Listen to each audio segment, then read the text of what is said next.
അപ്പോൾ അന്ന് രാവിലെ കഴിക്കാൻ വേണ്ടിയിട്ട് ദോശയാണ് കേട്ടോ. ദോശ ഉണ്ടാക്കിക്കൊണ്ടിരിക്കുകയാണ്. ഒരു പ്രാവശ്യം മാവ് ഉണ്ടാക്കി കഴിഞ്ഞാൽ ആ മാവ് കൊണ്ട് 2 ദിവസത്തെ ബ്രേക്ക്ഫാസ്റ്റ് ഞാൻ സെറ്റ് ചെയ്യാറുണ്ട്. എല്ലാവരും അങ്ങനെ തന്നെ ആയിരിക്കും എന്നാണ് എൻ്റെ ഒരു ഇത്. അപ്പോൾ നമ്മൾ കഴിഞ്ഞ പ്രാവശ്യം ഉണ്ടാക്കിയ മാവാണ് അതിൻ്റെ ബാലൻസ് വെച്ചിട്ടാണ് ദോശ ഉണ്ടാക്കിക്കൊണ്ടിരിക്കുന്നത്.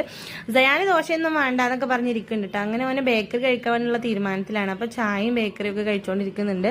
ഞാൻ ചൂടുള്ള ദോശയും കഴിച്ചു, പിന്നെ ബിസ്ക്കറ്റും ചായയും കുടിച്ചിട്ടുണ്ടായിരുന്നു. ഈ എണീറ്റ് എന്നാൽ എന്തെങ്കിലുമൊക്കെ ഇങ്ങനെ ലൈറ്റായിട്ട് കഴിക്കാൻ കിട്ടും കേട്ടോ. എന്നാലുള്ള ബാക്കിയുള്ള പണികൾ ചെയ്യാനുള്ള ഒരു എനർജി നമുക്ക് കിട്ടുക. അപ്പം ആ ഒരു എനർജിയൊക്കെ കൈവരിച്ചതിന് ശേഷമാണ് ഞാൻ ബാക്കിയുള്ള പരിപാടികളൊക്കെ ചെയ്തത്. അപ്പോൾ അതേ ദോശയ്ക്ക് സാമ്പാറാണ്. അപ്പോൾ അർഷാക്ക് കഴിച്ചിട്ടുണ്ട്. ഇത് പല്ല് തേക്കാൻ തുടങ്ങണേ ഉള്ളൂ. ഞാൻ ദഫിൻ്റെ പ്രാക്ടീസിലാണ്. ഇപ്പം പിന്നെ അങ്ങോട്ടും ഇങ്ങോട്ടും ഇങ്ങനെ നടക്കൽ നടത്തിക്കൊള്ളു കേട്ടോ. എവിടെയെങ്കിലൊക്കെ പോയി വീഴൊക്കെ ചെയ്യും. അങ്ങനെ രാവിലത്തെ എല്ലാം കൂടെ കഴിഞ്ഞ് ഉച്ചക്കുള്ളതൊന്നും ഉണ്ടാക്കിയിട്ടില്ല കേട്ടോ. നേരെ ക്ലാസ്സിന് പോയി. ഉച്ചക്കുള്ളത് ഉണ്ടാക്കാത്ത എന്താണെന്ന് വെച്ചാൽ ഇന്ന് വീട്ടിൽ നിന്നാണ് ഫുഡൊക്കെ കഴിക്കുന്നത്. അപ്പോൾ വീട്ടിലുമ്മ ചോറും കറിയൊക്കെ സെറ്റ് ചെയ്ത് വെച്ചിട്ടുണ്ടാവും കേട്ടോ. അതുകൊണ്ട് ആ ഒരു ടെൻഷൻ ഉണ്ടായിരുന്നില്ല. ഇന്ന് സ്കൂളില്ലാത്തതുകൊണ്ട് കുട്ടികളൊക്കെ വീട്ടിലിറക്കി ഞാൻ ഇതേ നേരെ നമ്മുടെ കരിയർ ഹബ്ബിൽ എത്തിയിട്ടുണ്ട് കേട്ടോ. സ്റ്റെപ്സൊക്കെ ഓടിക്കയറി നേരെ ക്ലാസ്സിലെത്തി. 10 to 1 മണി വരെയാണ് നമുക്ക് ക്ലാസ്സിൻ്റെ ടൈം കേട്ടോ. അങ്ങനെ അവിടെ ഇരുന്ന് ആവശ്യമുള്ളതൊക്കെ പഠിച്ചു നമ്മൾ നേരെ ബാങ്കിലേക്ക് ഇറങ്ങി. ഒരു 12 മണിയായപ്പോൾ ഇറങ്ങിയിട്ട് ഞാൻ. അപ്പം ബാങ്കിലാണെങ്കിലും ഭയങ്കര തിരക്കുണ്ടായിരുന്നു.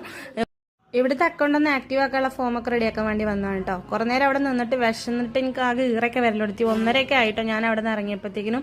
അപ്പോഴേക്കിനും വിശന്നിട്ട് കൈയും കാലൊക്കെ വറക്കാൻ തുടങ്ങി. അങ്ങനെ അർഷാക്കോനെ വിളിച്ച് വീട്ടിലേക്ക് ചോറ് തിന്നാനുള്ള പാച്ചിലാണ് കേട്ടത്. അപ്പോൾ അത്രയുള്ളൂ. ഇന്ന് ചോറ് കണ്ടപ്പോൾ ഞാൻ വീഡിയോ എടുക്കാൻ മറന്നു. അപ്പോൾ ടാറ്റാ.